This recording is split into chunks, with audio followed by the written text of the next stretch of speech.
Isang araw ay nabasa ko ang isang headline sa Star Global. Bagamat ito ay matagal na, October 18, 2023, ay ito ay nakapukaw sa aking pansin. At ang sabi doon sa headline, Sara tells supporters to brace for higher cost of goods in thank you message.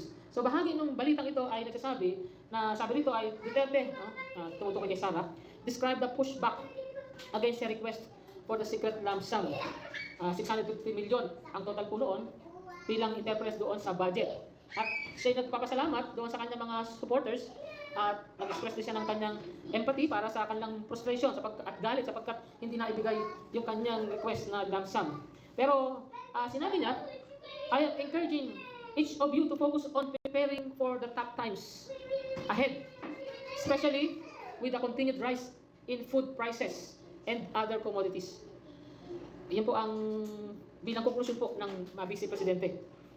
Nananawagan siya for unity and for those at odds to work together for the country's welfare.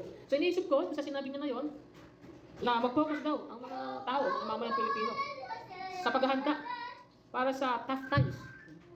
Ibig sabihin talagang medyo alam nila na parating na kahirapan. At sabi pa nga niya, yung patuloy na pagtaas ng mga bilihin. Yung lalo ngayon, ang bigas ngayon ay sa tindahan ay 1 kilo ay 68 pesos. No? Sobrang taas na. Samantalang ang pangako ng presidente ay pababain niya hanggang 20 pesos. At ang pinaghahanda ay ang mga tao. Instead na sila bilang nailagay doon na mga leader ng ating bansa, sila ang gumawa ng paghahanda para sa ikabubuti o kapakanan ng mga mamayan na kanilang nasasakupan. Para bang sinasabi niya, bahala na kayo sa buhay ninyo. Ganun ang nais ng iparating. Well, in this age, we cannot be guaranteed a bountiful life, much less a united people living in harmony, peace, and security.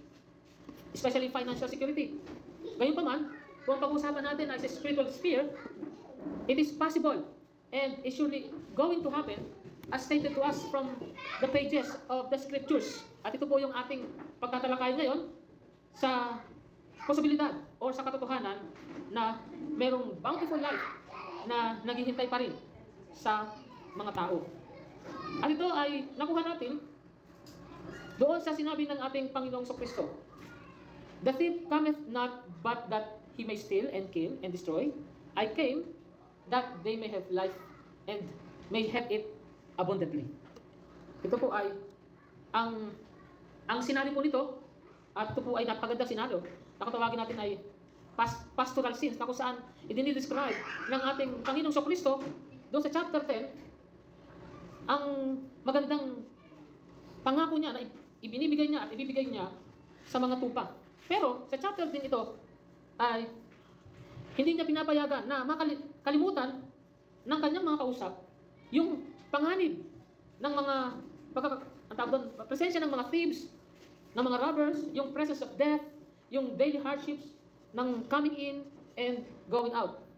Pero alam niyo ba na itong kapahayagan na ito ng ating Panginoon Kristo ay pagpapakita rin na siya yung tumutupad doon sa propesiya mula doon sa Old Testament. Sapagkat merong paunang sabi, ang Diyos, na mabasa mo sa Jeremiah 23, verse 5. Ang sabi doon, behold, the days come, says Yahweh, that I will raise to David a righteous branch, and he shall reign as king and deal wisely, and shall execute justice and righteousness in the land. So yung unang bahagi po ng prophecy na ito ay nangyari po sa unang pagdating, yung first advent ng ating Panginoon Kristo. Na sa kanyang pagkatawang tao, siya ay nanggaling sa lipi ni David. Siya yung tinatawag na righteous branch na mag-execute. Siya yung king, di ba? He shall reign as king. And of course, bilang tayo ay kabilang sa tinatawag na reform, naniniwala tayo na natupad na, nagkaroon na ng inauguration ang pagiging hari ng ating Panginoong Kristo. So bali ito ay merong consummation or final fulfillment ng literal, kasi siya, hari natin siya in a spiritual sphere. Hari siya, pero sa physical ay hindi pa natin siya nakikita na nagahari. At iyon ay mangyayari upang i-consummate ang propesiya na ito. Okay? It is a process. It is a long period. Pero gaya nga ng napag-aralan natin, ang itinuturing na shepherd ng Israel ay yung hari at yung propeta. And so, prior to verse 5, ay merong sinasabi na ganito, I myself will gather the remnant of my flock out of all the countries where I have driven them, and will bring them back to their pasture, where they will be fruitful and increase in number. I will place shepherds over them who will tend them, and they will no longer be afraid or terrified, nor will any be missing, declares the Lord. So ito ay patungkol sa kanyang mga tao. And of course, ang Israel, ang tinutukoy na mga tao or flock ng Diyos, nung ito ay binabanggit. Subalit, alam natin na hindi ito tumutukoy sa ethnic Israel. No? Ito ay tumutukoy sa spiritual Israel na kung saan nandun din sila. Kasama din sila nung kanilang mga kababayan. Kabilang din sila sa ethnicity ng Israel. Kaya nga sinabi din ni Apostle Paul, not all Israel are Israel. So, ibig sabihin, meron siyang tinutukoy sa Israel. Hindi buong Israel. Kundi yung remnant. Okay? Yung remnant ang tinutukoy dito na spiritual Israel. Kaya nga, ang unang iglesia ng Panginoon, hindi ba mga Israelita po sila? And yan ay mapapasadahan natin at bibigyan natin ng further elaboration doon sa pagdating natin sa verse 16 ng John 10. Kasi sa ngayon ay ang bibigyan natin ng diin ay yung verse 10. No? At dito naman ay may ipinangakong gathering ng remnant, nalabi or natira sa Tagalog. Na, ang sabi nito, they will live, no? Consider sila as a flock, na they will live bountifully. Kaya lang, alam niyo ba na palibasa nga ang lahat naman ay may access sa Bible, may mga pinuno ng relihiyon, ng mga relihiyon na nagkiklaim at kiniklaim din ng mga membro na yung fulfillment ng mga propesiyang yon ay ang kanilang puno. At isa nga yan, si Felix Manalo ay nag-claim yan. At ito namang nasa kaliwa, yan po ay representasyon ni Muhammad. Sa panahon ngayon, kung maka-encounter ka ng isang tagapagturo ng Islam, gagamit sila ng Bible. At yung mga talata na patungkol sa one shepherd, one flock, sabi nila sa John 10, ay sinasabi nila na yan daw si Muhammad. At pagdating naman sa science, sinasabi nila yun ay tumutukoy kay Felix Manalo. Samantalang, yan po ay tumutukoy sa ating Panginoon Jesucristo. Nakakalungkot nga lang sapagkat they have been deceiving a great number of people across the globe. But we are not deceived since the Holy Spirit is guiding us to the truth. And this is done through the ministry of the Word, such as Bible studies and preachings. And by way of reflections, let us give value to the study of the Scriptures and be attentive to what we learn. And by this time, we should have already ceased from listening to other heretical preachers who are using every possible access, such as radios, televisions, and the internet, and focus on this well-founded fact that only in the Lord Jesus can we find the hope of abundant life, as lovingly promised by the omnipotent and loving God. At yan po yung diwa ng mensahe natin ngayong hapong ito. At ito po yung mensahe. Kaya Jesucristo lang may pag-asa ng buhay na ganap at kasiyasiya. Yun pong pinagkuhanan natin na tumutukoy sa buhay, yung sa John 10, no? Yan po sa Greek ay ginamit dyan yung, ang sabi nito ay Zoe. Yun po yung Greek word, Zoe. Na meron po siyang magkakaibang diwa na ipinaparating sa atin. Universally, it is the state of one who is possessed of vitality or is animate. And number two, used emphatically of the absolute fullness of life, both essential and ethical, which belongs to God. And pangalawa, yung doon sa number two is, sa letter B, life, real, and genuine. O sabi nga sa Latin is vita que sola vita nominanda, or a life active and vigorous, devoted to God. Okay? So much for that. Kaya kailangan natin lang na bigyan ng emphasis yung kahulugan ng life sa original doon sa Zoe, sapagkat ito yung ating liliwanagin sa pagkakataong ito. Sapagkat yan ay may mga pagtuturo na ginagamit yung John 10:10 about abundant life na meron silang tinatawag sa ngayon na the prosperity gospel. So, we do not adhere on the promotion of this prosperity gospel. Makalat po yan sa mga iglesia ngayon.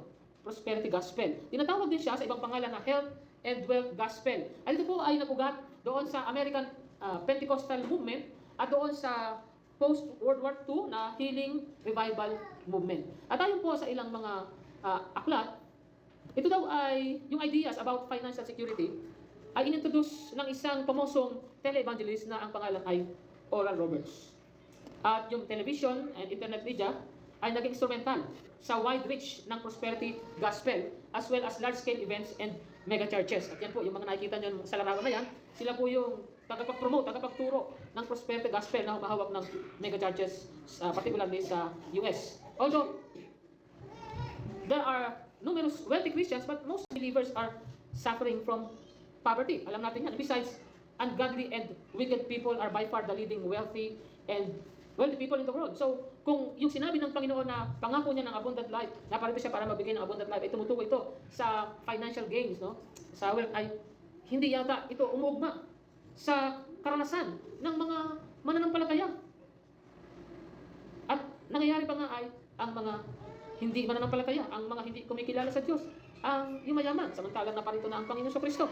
Anyway, yung tanong na bakit ba ang mga masama ang nagpa-prosper, ayan po ay sinagot ng Psalm 73, kung ano yung kahinatnan nila. And si Apostle Paul ay meron siyang malinaw na sagot dyan. Sabi niya, sa 1 Corinto 1:26 patuloy, mga kapatid, isipin ninyo kung anong inyong kalagayan na tawagin kayo ng Diyos. Ilan lamang sa inyo masasabing matalino sa paningin ng mundo, at ilan lamang ang makapangyarihan ang nagmula sa mga kilalang angkan. Ngunit, pinili ng Diyos ang mga itinuturing ng mundo na mangmang upang yain ang marurunong. Pinili ng Diyos ang mga itinuturing ng mundo na mahina upang yain ang malalakas. At pinili ng Diyos ang mga itinuturing ng mundo na mababa at walang halaga upang mapawalang halaga ang itinuturing ng mundo na mahalaga. Kaya walang kakapagmalaki sa harap ng Diyos. So makita natin dito na kaya pala karamihan sa mga tunay na mga mananampalataya ay hindi naman mayayaman. Para hiyain pala ang mga itinuturing na mga galing, mga pamoso, mga mayayaman na hindi kumikilala sa Diyos sa mundong ito. Pagdating ng araw na kung saan ay ipapahayag na ng Panginoon ang kanyang sarili bilang ang hari ng mga hari, ang Diyos na may likha sa lahat. Ngayon, considering this fact, mga kapatid, God has given to Jesus, not to anyone else, a particular people, okay? Na ang tawag ay kanyang mga tupa. To save and bring to eternal life. Sa sinasabi yan sa verse 27 ng ating chapter. Ang sabi dito ay, sa verse 27, nakikinig sa akin ang aking mga tupa, kilala ko sila at sumusunod sila sa akin. Binibigyan ko sila ng buhay na walang hanggan. So, doon sa verse 10, sinasabi niya na ibinibigay niya ang abundant life sa mga tupa. And sa verse 28 ay nilinaw niya kung ano yung abundant life na tinutukoy niya. Yun pala ay buhay na walang hanggan. Dahil buhay na walang hanggan, naturalmente, ay sabi ng Panginoon, and it follows, at kailanman ay hindi sila mapapahamak. Walang makakaagaw sa kanila sa aking kamay. Ibinigay sila sa akin ng Ama na higit na makapangyarihan sa lahat. Walang makakaagaw sa kanila mula sa kamay ng aking Ama. Kaya yun po yung nature na ibinibigay sa atin ng Panginoon. Yung nature ng buhay na walang hanggan, it is an abundant life and cannot be taken from us. So nagbibigay ito sa atin ng assurance na yamang tinanggap mo ang eternal life, ito ay hindi na muling kukuhanin pa sa iyo. Because it is a gift and it is a promise ng Panginoon. So considering this fact, doon sa verse 10, para i-fortify natin, patibayin natin na ito ay tumutukoy nga sa eternal life at hindi sa buhay na mayaman sa buhay na ito by means of material gains, ay ano ang ibig sabihin ng abundant life? At an eternal life which has been provided to the believers. Okay? Sabi doon sa King James Bible, the thief cometh not but to steal and to kill and to destroy. I am come that they might have life and that they might have it more abundantly. And dito medyo may pagkakamali ang King James kasi ang sabi dito is I am come. Doon sa Greek kasi, yan po ay nasa, makita nyo sa dulong kanan, yung V, A1A, and tapos O1S. Ibig lang sabihin is, yan po ay aorist, active, indicative active at first person singular. Ibig sabihin ay, dumating na siya, at yung kanyang ongoing presence ay nandoon. There is an ongoing presence ng Panginoon simula nang siya'y dumating. And nilinaw din kung anong reasons ng kanyang pagdating. Kasi tama yung Holman Christian Standard Bible na sabi doon, a thief comes only to steal and to kill and to destroy. I have come. So ito yung mas mainam na translation sa English, I have come. So that they may have life and have it abundance. Pero, yung ibang salin ay, yung quality ng life is, and have it to the full. Fullness of life. Yun ang isa pang ma-describe doon sa life na ibinibigay ng ating Panginoon sa kanyang ongoing presence. Pero, kaya nga, kung pagdating sa yung mas magandang translation, yung purpose ay andito sa New Living Translation. That his purpose is to steal and kill and destroy. My purpose is to give them a rich and satisfying life. Aming sabihin mga kapatid, malinaw na ipinaparating sa atin na yung pagpunta rito sa lupa, pagpunta rito sa mundo ng ating Panginoon Kristo ay sa layunin na ibigay sa atin ang eternal life. Sabi nga ito sa 1 John 2:25, and this is the promise which himself made to us, eternal life. At maging yung immediate and book context ay nagsasuggest na ang life na tinutukoy doon is referring to eternal life. Kasi kung tama ang itinuturo ng tagapagtaguyod ng prosperity gospel, ay hindi natin maunawaan yung sinabi ng ating Panginoon. At kahit yung buhay dito, kung yung buhay pala dito, kahit pamayaman ka sa mundong ito, eh hindi ito nagbibigay ng security sa tao. Yung kayamanan niya sa mundong ito, hindi ito nagbibigay ng security sa kanya. Marami pa rin siyang alalahanin sa buhay, marami pa rin siyang problema. At ang kayamanan ay pwede ring mawala sa kanyang mga kamay. Ang kayamanan ay pwedeng manakaw. Kung ito ay, at lalo ngayon, no? Gumagamit na tayo ng internet, computerized na. At sa isang iglap lang, ang hacker ay pwede niyang, kung anumang meron kang account sa bangko ay pwede niyang alisin doon sa iyo at ilipat sa kanya o kung kanino man. And sabi ng Panginoon, in this world, you will have trouble. So, paano lalapat yung sinabi niya na yung abundant life ay dito? Ay kung dito sa mundong ito may mga trouble. Thereby, removing any last hopes that he was leading his followers into a life of guaranteed earthly happiness and prosperity. Kaya, ang aking pong mungkahi sa inyo is, kapag may ganyang tagapagturo ng prosperity gospel, ay huwag niyo pong tatanggapin yan, sapagkat hindi po yan ang ipinaparing ng ating Panginoon sa Kristo na kahulugan ng abundant life.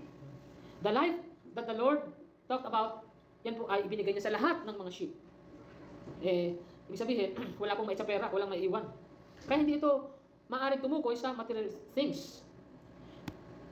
Jesus, as the Good Shepherd, has provided us with abundant life. Abundant of life points to yung lalim ng pamumuhay ngayon at yung haba nito. At ang haba nito ay doon sa eternity. Yun ang abundant life. Yun yung satisfying life. Yun yung buhay na ganap at kasiyasiya. So, it is not only life as good as it can be, but also life beyond what we can imagine. And this speaks of the gift of divine eternal life, a life which becomes the possession of every believer for now and for eternity. Kaya ang point natin is, the Lord Jesus secures the safety of His people as sheep resting in their shepherd. Ang Panginoong Hesus, siya po'y talagang unusual shepherd kasi talagang doon sa kapahayagan niya at yan po'y tinutupad niya, He defends His flock by dying for the sheep. And the provision of the Lord to us as a sheep is now and the hereafter. Kaya meron tayong tinatawag na contentment. Yun ang ibig sabihin ng resting. We as sheep resting in our shepherd. Sabi nga doon sa Life Application New Testament Commentary, Jesus described a scene of sheep safely grazing in lush pastures. The great shepherd clearly conveyed the idea of real contentment. When we place ourselves under Jesus' care, we discover true freedom in and through Him. On our own, we frantically seek security, even though the threat of death overshadows us. In Christ, we find the eternal life that He freely gives to us. And besides, mga kapatid, yung kayamanan sa mundong ito, matamo man yan ng tao, hindi ito nagbibigay ng contentment sa kanya. Kahit ikaw masasaksihan mo, yung itinuturing nating mga napakayaman, kahit dito na lang sa Pilipinas, sila ba'y nakontento sa kayamanan nila? Hindi. Patuloy nilang pinapalaki yung kanilang kayamanan. Patuloy na nagtatayo ng mga negosyo, pinapalawak ang mga negosyo nila. Diba? Hindi nga nila kayang. Kahit hindi huminto na sila, no? Kahit huminto na sila sa kanilang pagnegosyo, yung naipundar lang, yung naipong kayamanan from their previous na mga negosyo, sa lawak ng mga ito, hindi talaga nila kayang ubusin sa buhay na ito. Kaya, ang tawag nga sa kanila ng Ecclesiastes, sila na nabubuhay sa vanity. At yung kanilang kayamanan ay ang magpapasasa lang yung kanilang talaangkanan na yung mga karamihan nun ay hindi na nila makikita pa. So, ito pong condition na ito, based on the fact doon sa function ng Panginoon bilang shepherd. He oversees his sheep. Sabi sa verse 2:25, "For you were like sheep going astray, but have now returned to the shepherd and overseer of your souls." Kanina, inaawit natin yung Jesus I have promised, no?